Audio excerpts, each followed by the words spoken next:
Bienvenue sur ma chaîne. Pendant le match, Gomez a été surprise par la performance de Messi, et a également déclaré qu'elle était fan de Rosario.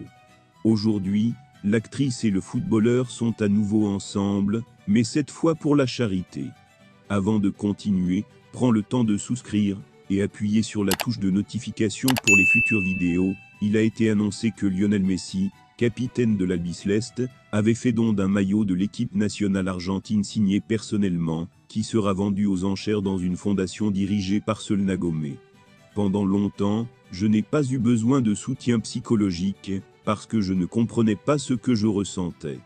Après avoir vécu des hauts et des bas apparemment interminables, qui m'ont laissé dans l'incapacité pendant des semaines, j'ai finalement reçu ce soutien pour mieux comprendre ce que je vivais, explique le site officiel du Rare Impact Fin, la société responsable de l'attribution de la fondation de la bourse. Réponse aux questions sur la santé mentale et l'acceptation de soi des jeunes boursiers. Sur le site de la même fondation, il y a un texte dans la section enchères, qui fait référence au don de l'Argentin.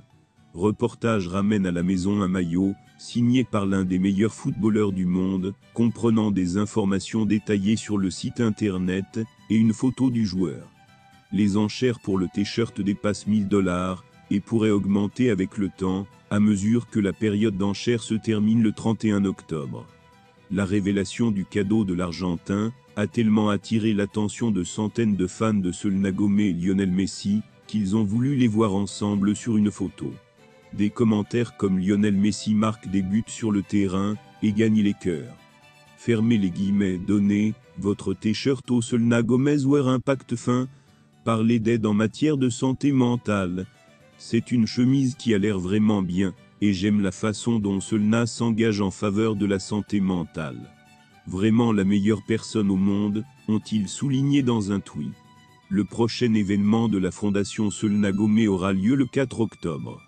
De plus, on pense que Lionel Messi lui-même pourrait apparaître au gala, qui aura lieu dans les studios NIA de Los Angeles.